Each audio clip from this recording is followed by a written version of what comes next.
So if you're a realtor, and you are, what's the perfect seller look like?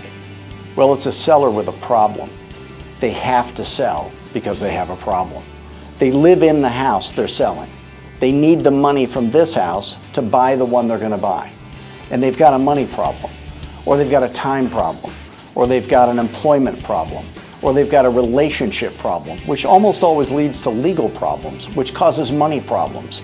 They've got a health problem. Maybe they're in a 2-story house, they broke their hip, they broke their leg. That happened to me, actually.